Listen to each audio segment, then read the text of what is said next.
اهلا. اكل الاكل كله كله. ماشي. مساء الخير.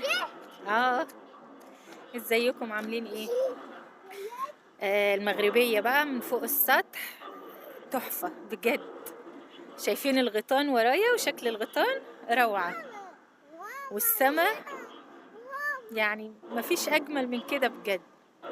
بصراحة بحب الجو ده جدا، بحب احساس البرد، وبحب الجو لما بيغيم كده، او لما الدنيا بتمطر. بحب الجو ده تحفة بجد بصراحة. يعني انا كائن شتوي من عشاق الشتاء.